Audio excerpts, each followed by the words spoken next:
Okay, so I actually want to buy a kiln, but it's most likely going to be used, and I want to make sure that it's not a lemon and I don't even know where to start. And also, because kilns go to a very high temperature, I have this fear that, like, what if it explodes? Like, what if it catches on fire? I don't know much about kilns, and so I want to make the right decision on how to operate, how to buy the right type of kiln. And so I took a class in Portland, Oregon at Georgie's Clay and Glaze company to learn how to operate a kiln. And this experience was exactly what I needed. I got all of my questions answered. It was just really fun exploring a new glaze manufacturing company. And also just, if anything, this is better than just trying to find a 1-hour course online. You are immersed in a space, asking all the questions to the experts who know it best. And I definitely feel a bit more confident on some of the decisions that I want to make. So this video is just a continuation of the rest of the trip. And I also want to end with just my overall take on the book that I read during this trip and following after. It's called My Abandonment by Peter Rock. So I'll end the video with my actual book review of the book. So stay to the end if you want to rant about books with me. Burning bridges and falling stars, purple skylines and broken hearts. There ain't no taking that to the moon. Out here trying, but there ain't no room. No, good intentions will fall apart. Yeah. Black family, check. Dallas, black family. Right away, bad things. Up my alley. Wow, they ditched their parents. Okay. Okay. Yeah. Here we go. Yeah. A little mystery. Okay. And you liked it? No, I read another book by yours, but I feel like it has that mystery that you might like. Yeah. Yeah. You can. Okay. Go. What you reading? Storybook Ending by What's it about? Moira Macdonald. So it's about a girl who's a remote worker who feels like she's just isolated. So she goes to a bookstore and she sees this guy and she leaves him a note in a book thinking that he's gonna get it. But instead, a busy single mom ends up buying the book and thinks that the guy gave it to her. But it's just about everyone chasing each other. Okay. As everyone is shaken out of their mundane routine, it's a hilarious, heartwarmed web of mistaken identities and serendipitous encounters take shape. All right. Now you have to find something for me. Because I have to find something that's like space odyssey-ish, a No. little love, romance. All in the same book. That's the one. That's when we read this. I'm reading The Cats Disappeared from the World. And then this one looked interesting, Myrtle. Myrtle? 100 elementary to impossible mysteries to solve using logic, skill, and the power of deduction. You're just cutting my head off? Wow. Oh, sorry. Oh. Wow. Using me. And I want her to read this. I don't actually know if you'll like it. Okay, The book. Say less. With that right back. I think you might like this. Why don't you read the back? I said you have to carry the heavy one because you made me buy all these books.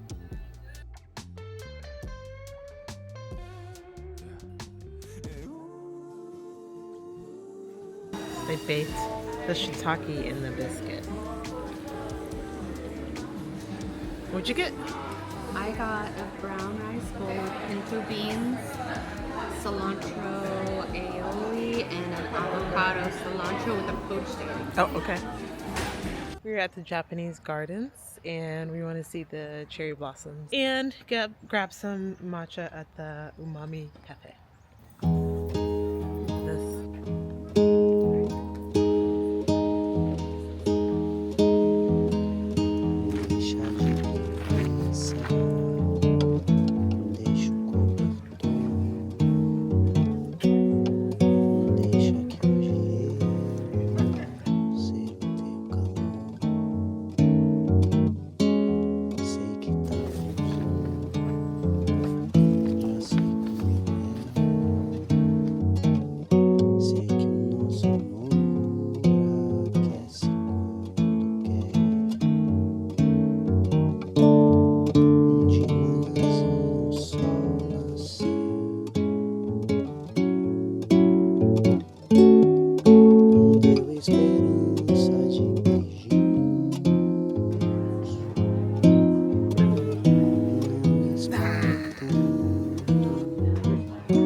love it.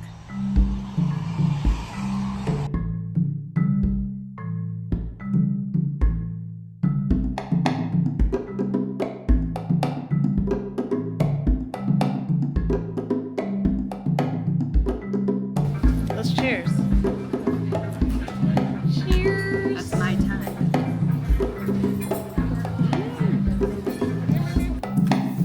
This is cute. She's a vibe. She's a vibe. We're in Portland. We're doing it. We're doing it. And we're leaving. And we're leaving. Oh, hi.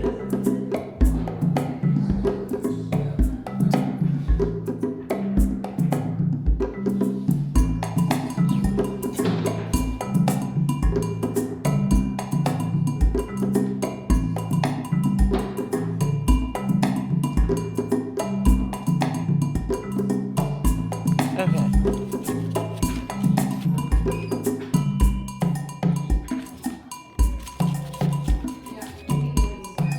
Boiled. Tonight, burn some sage, sit in the moonlight, sip and sweet, pull off all your love into a meal, perhaps an egg, share with.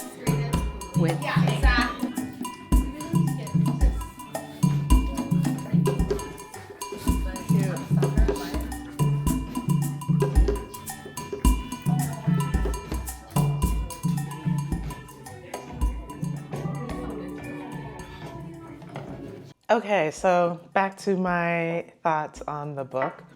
My Abandonment by Peter Rock.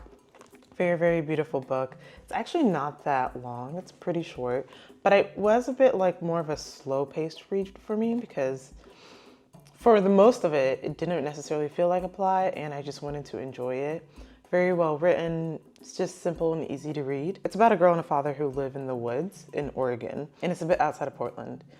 The father suffers through PTSD from being in the Vietnam War. So he's always feeling like he's being followed and then someone's out to get him. And he also kind of just pushes this narrative on his daughter. And as she's growing up, she begins to kind of question this logic. So to the outside world, people who live in homes who are not experiencing being in a house feel like seeing someone living in the wilderness is very different. It's maybe a bit archaic, unkept, and that they are even unschooled. But it's very much not that at all. It's actually quite the opposite. And the girl is actually super smart and she's above her grade. So when she gets tested, they're like, huh, actually you're really smart. And she's like, yeah. They actually make frequent trips to Portland, to the local grocery stores, to the library to pick up books. The young girl reads encyclopedias as her way of studying. And they also wash their clothes and do their laundry when they come to Portland every couple of weeks. But in general, they just live incognito in the forest under the trees in this very lush green landscape. So the story is told through the girl's eyes, and it's about her experiencing life and how she kind of just walks this fine line of what it is to be very much normal and abnormal. Okay, that's all I want to say about like the summary of it because I don't want to give too much of it away. This is based on a true story, and apparently there was a movie, I think it was called Leave No Trace Behind or No Trace Behind, something like that. I didn't watch the video, but I do definitely want to see it. I'm curious if it kind of has the same reflection. And of course, when I read books like this, I always want to find how this relates to me. And I kind of very much leaned into what it would be like to have those thoughts of the father and why does he feel this way about the world is always against him. And back in 2020, I actually lived in Oregon. I didn't live close to Portland, but I lived in the middle of nowhere in a very, very small town on the side of the coast. And it was very beautiful. I just happened to move there right before the pandemic started, and it was a temporary stay. I was living in an Airbnb, but then because of the pandemic, I lived there for months on end. I didn't know anybody. I started to actually start running at that time. I wanted to get in shape, and this was also at the same time of the George Floyd murder and Ahmaud Arbery, and I felt after the world, kind of experiencing this awakening of what racism is, I did feel like I always was watching my back when I was going running, and I didn't feel necessarily safe going to a grocery store because I felt as though I was very much an outsider and was someone always looking at me, and I can understand and relate to the father. I've definitely never been in the military, or been in a war, but to understand that what it's like to be discriminated against because others can't quite understand who you are and have already kind of stereotyped you to be this one type of person. So that's one of the reasons why I really love this book. And I do think that people should read it. Just getting a sense of that, like, not everyone is the same, but at the same time, it's just an acknowledgement that we all live unique lives and we make it how we make it work. And to not just put down people or create this narrative without fully understanding their story. Okay, so that is my wrap up. I'm curious if you've actually read this book, or maybe even if you've gone to Portland. I would love to hear your experiences, and I'll see you on the next video. Bye.